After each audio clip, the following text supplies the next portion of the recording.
दूधाजी मेड़ता के राजा थे। दूधाजी कहाँ के राजा थे? मेड़ता। तो मीराबाई का जो पालन पोषण हुआ था वो मेड़ता में हुआ था। जो इनके दादाजी थे, दूधाजी जो थे, भगवान कृष्ण के बड़े भक्त थे। तो ये भी भगवान कृष्ण की भक्ति के अंदर लगे। भाई जैसे घर में प्रभाव होता वैसे बच्चों पे असर आता है। तो दादाजी के साथ जब बच्ची थी तो भगवान कृष्ण के मंदिर में चली जाती। एक दिन जब बच्ची थी तभी गली के अंदर से बारात होके जा रही थी, ये माँ के साथ खड़ी थी अपनी मीराबाई। तो इन्होंने अपनी मम्मी से पूछ लिया कि भाई आज ये भीड़ भाड़ कैसे थी, बारात जा रही है। तो ये जो बीच में घोड़े पर बैठा है, नए कपड़े पहन के, ये कौन है? तो ये दूल्हा है, इसकी आज शादी होगी। तो किससे शादी होगी? तो गांव का जो नगर सेठ था उनकी बेटी की शादी। नगर सेठ, हर गांव में एक मुख्य सेठ होता है, उसको क्या बोलते? का वो जो सेठ जी है उनकी वो जो दीदी है उनकी आज शादी होगी इससे। तो ये बच्चे ने पूछ लिया कि मेरी शादी कब होगी? तो हाँ तेरी भी शादी होगी, तेरा सुंदर सा एक दूल्हा आएगा। तो मेरा दूल्हा कौन है? मम्मी ने फिर टालने की गरज से कहा कि हाँ आएगा तब देखेंगे, बहुत सुंदर सा होगा। तो बच्चे ने जिद पकड़ी कि बताओ मेरा दूल्हा कौन है? तो मम्मी को लगा आप क्या जवाब दें। तो कहा वो सुबह सुबह तुम दादाजी के साथ मंदिर में जाती है। कहा हाँ वो जो भगवान कृष्ण है वो तेरे दूल्हे है। मीराबाई ने इस बात को सीरियस लिया। मीराबाई भगवान कृष्ण को अपना क्या मानते थे? पति। और उनकी सगुण पूजा करते। कैसी पूजा करते? मारो तो गिरधर गोपाल दूसरो ना। फिर मीराबाई की शादी कर दी गई। शादी भी मेवाड़ के राजकुमार के साथ। और मेवाड़ के राजकुमार का नाम क्या था? भोजराज। मीराबाई जब मेवाड़ की राजधानी चित्तौड़ थी, मीराबाई जब चित्तौड़ पहुंची तो उन्होंने भोजराज जी को कहा कि देखो जो जो इस संसार में पैदा होता है उन सबको इस संसार के नियम मानने पड़ते हैं। और संसार के नियमों में से एक नियम गृहस्थ आश्रम का पालन करना भी है। तो मैं भी गृहस्थ आश्रम का पालन कर रही हूँ और मेरी आपके साथ शादी भी है। पर मेरा इस दिन दुनिया में मन लगता नहीं है। मुझे भगवान कृष्ण के अलावा कुछ नहीं सूझता है। और भोजराज बड़े महान व्यक्ति हुए। भोजराज ने मीराबाई को इस बात की पूरी छूट दी कि आपको संसार के कार्यों में पड़ने की कोई आवश्यकता नहीं है। आप तो अपना पूरा ध्यान किस में लगाइए? कृष्ण भक्ति। और मीराबाई को मंदिर बना के दे दिया था। इवन भोजराज खुद भगवान कृष्ण के भक्त हो गए थे। कहते हैं एक बार भोजराज के कुछ दोस्तों ने भोजराज को कहा कि यार भोजराज हमने सुना है तुम्हारी पत्नी तुमसे तो प्रेम ही नहीं करती, वो तो भगवान कृष्ण से प्रेम करती है। भोजराज ने उनको जवाब दिया कि मेरी पत्नी से प्रेम के मामले में मेरी टक्कर भगवान कृष्ण से है, आनिए बानिए से तो करती नहीं है। अब यदि मैं इसमें जीत गया तो मैं कहूंगा कि मेरी पत्नी से प्रेम के मामले में मैंने किसको हराया? भगवान कृष्ण को। और यदि हार गया तो भगवान से कौन जीत पाता है? तो भोजराज बड़े अच्छे व्यक्ति हुए। खातोली और बाड़ी के युद्ध हुए। राणा सांगा दिल्ली के खिलाफ लड़ते हैं इब्राहिम लोदी के खिलाफ। उन युद्धों में भोजराज घायल होते और भोजराज की डेथ हो जाती है।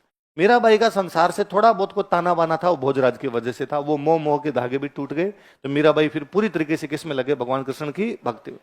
राणा सांगा बाबर के खिलाफ युद्ध लड़ते हैं। खानवा। कौन से लड़ते हैं? खानवा में इनके पिताजी सांगा की तरफ से लड़ने के लिए इनके पिताजी खानवा में लड़ते हुए मारे गए। तो मीराबाई के जो पिताजी थे रतन सिंह, वो कौन से युद्ध में काम आए थे? इधर से पति की डेथ हो गई, उधर से पिता की डेथ हो गई। तो घर में इस प्रकार का माहौल ज्यादा होता है तो वैसे भक्ति भाव आ जाता है। खानवा के युद्ध के थोड़े दिनों बाद राणा सांगा की डेथ हो गई। अच्छा आप इस बात को भी नोटिस कीजिए, इनके पति की डेथ हो जाती है पर ये सती नहीं हुए थे। ना कोई घर वालों ने इनको सती किया है। ये पति की मृत्यु होगी उसके बावजूद भगवान कृष्ण की पूजा कर रहे थे। सांगा की डेथ हुई। सांगा की डेथ होने के बाद इनके एक देवर मेवाड़ में राजा बनते, उनका नाम था रतन सिंह। क्या नाम था? इनके पिताजी का नाम भी रतन सिंह था, इनके एक देवर का नाम भी क्या था? रतन सिंह। रतन सिंह की भी 3 साल बाद में एक युद्ध में डेथ हो जाती है। रतन सिंह के बाद इनके एक और देवर राजा बनते हैं, विक्रमादित्य। कौन राजा बनते हैं?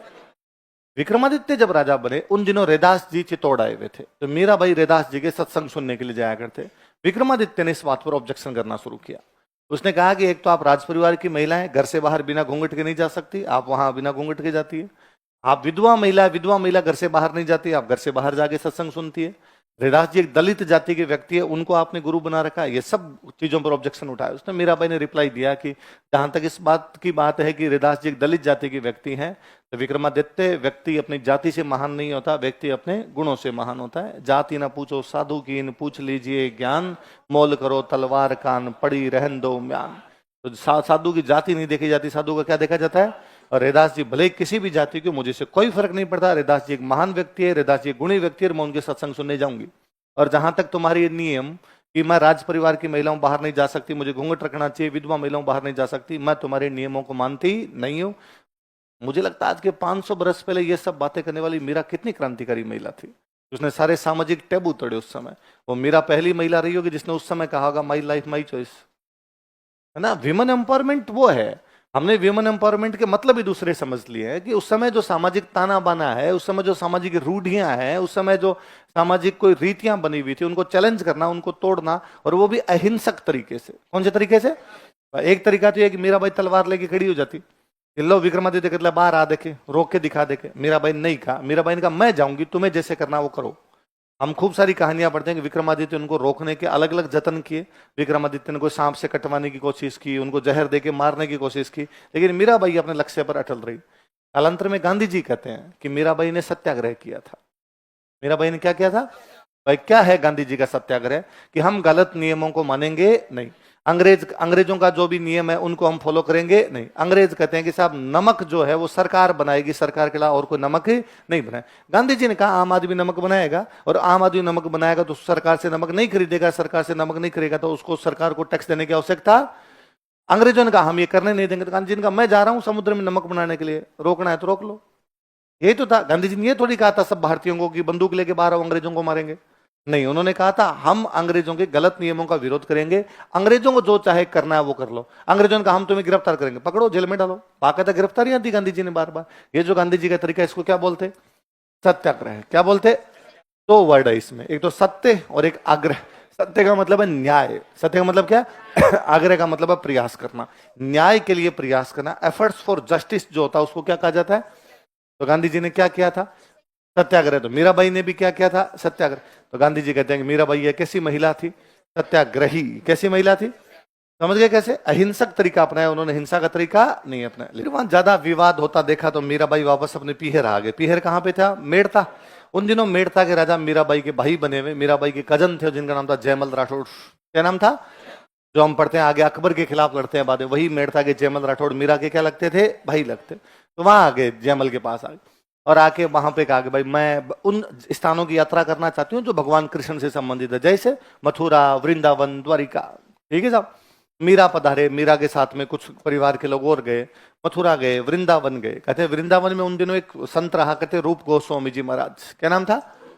और रूप गोस्वामी जी महाराज वो वृंदावन में पूजा पाठ करते और उन्होंने एक कसम खा रखी थी कि मैं किसी महिला का चेहरा नहीं देखूंगा।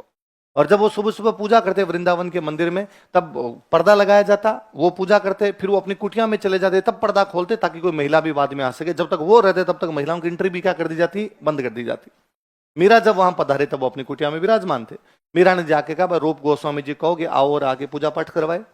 रूप गोस्वामी जी के पास मैसेज गया तो उन्होंने कहा मीरा को जाकर कहो कि मैंने कसम ले रखी है कि मैं किसी महिला का चेहरा देखता नहीं। मीरा वापस रिप्लाई करवाते हैं कि रूप गोस्वामी जी कहो कि मीरा का ऐसा मानना इस दुनिया में मर्द एक है, भगवान कृष्ण, बाकी सब महिलाएं हैं, इसलिए मीरा तुम्हें भी महिला मानती है। रूप गोस्वामी जी ने आगे दंडवत प्रणाम किया था। कोई व्यक्ति इतना कैसे सोच सकता है कि उसको एक व्यक्ति के अलावा दूसरा कोई दिखाई नहीं देता हो? मीरा इतनी एकाकारी हो गई थी भगवान कृष्ण के अंदर, और बोलने में बड़े बोल्ड थे। मीरा वृंदावन से फिर जाते हैं द्वारिका। कहां चले जाते हैं? द्वारिका में भगवान कृष्ण का एक मंदिर है, रणछोड़। कौन सा मंदिर है? कहते भगवान कृष्ण पहले मथुरा रहा करते थे। एक दिन समाचार मिला कि मथुरा पर अटैक करने वाला जरासंध। कौन करने वाला है? भगवान कृष्ण को लगा कि फालतू की लड़ाई में कुछ भी रखा हुआ नहीं है, सैनिक मरते हैं, मानवता का शरण होता है, महिलाएं बच्चे कोई अनाथ हो जाते हैं, विधवा हो जाते हैं, इसलिए हमें इस प्रकार की लड़ाइयों में पड़ना नहीं है। भगवान कृष्ण लड़ाई को छोड़ के मथुरा से द्वारिका चले गए। मथुरा से युद्ध छोड़ के गए, इसलिए क्या कहलाए? रणछोड़। उस महान व्यक्ति ने रणछोड़ कहलवाना कबूल किया, लेकिन उसने फालतू की कोई भी लड़ाई नहीं की थी। तो द्वारिका में भगवान कृष्ण किस नाम से फेमस हुए? तो द्वारिका में भगवान कृष्ण का एक मंदिर है, उस मंदिर का नाम क्या है? रणछोड़। मीरा वहां गए, वहां जाके अपने साथ वालों का आगे भाई अब वापस जाओ, तुम तो मेड़ता, मैं यहीं रहूंगी। अब साथ वाले वापस आ गए। उस साल बहुत भयंकर अकाल पड़ा। जयमल जो कि राजा थे मेड़ता के, उन्होंने पंडितों से पूछा कि क्या कारण है इतना बड़ा अकाल पड़ा, कैसे पार पड़ेगी? और सब सज्जनों ने कहा, गुणी लोगों ने कहा कि जिस जगह को मीरा जैसी भगवत महिला छोड़ के चली जाए वहां पे भगवान कैसे राजी होंगे, वहां बारिश कैसे होगी? हे जयमल, यदि तुम मीरा को वापस बुलाओगे तो यहाँ बारिश होगी। जयमल ने 5 पंडित जी भेजे, जाओ मीरा को बुला कर लाओ। मीरा नहीं आए तो देख लेना, तुम्हें दंड मिलेगा, पक्का पक्का लेके आओगे। पंडित जी द्वारिका पहुंचे। मीरा कहा कि मीरा भाई वापस मेड़ता पधारो, आपको वापस बुलाया। मीरा भाई ने मना किया कि अब अंतिम समय नजदीक है, मैं यहीं रहना चाहती हूँ, मैं यहाँ से जाना नहीं चाहती हूँ। उन्होंने कहा आप नहीं जाओगे, जयमल दंड देगा, तो हम भूख हड़ताल पर बैठे हैं। मीरा को लगा यदि भूख हड़ताल पर एक भी पंडित जी की मृत्यु होगी तो ब्रह्म हत्या का पाप और लगेगा। पंडित जी रुको, ऐसा मत करो, मैं चल लूंगी आपके साथ, एक बार भगवान कृष्ण के हाथ जोड़ के आती हूँ। कहते मीरा अंदर गई, अंदर जाके संभोत्व उन्होंने यही हाथ जोड़े कि सांवरिया मैं वापस जाना नहीं चाहती। नहीं गई तो पंडित जी कोई की मृत्यु हो गई तो मेरे पे ब्रह्म हत्या का पाप लगेगा, अब तू जाने तेरा काम जाने। कहते मीराबाई कई देर तक जब बाहर नहीं आए तो पंडित जी ने अंदर झांकने का प्रयास किया, तब तक मीरा पूरी उस मूर्ति में मिल गई थी। कहते उनका दुपट्टा सरकता हुआ उस मूर्ति में मिल रहा था।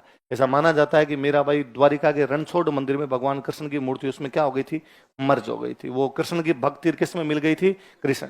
हम कहते हैं इतना प्रेम कृष्ण से या तो राधा जी ने किया था या किसने किया था, मीरा जी ने। इसलिए मीरा जी राजस्थान की क्या है,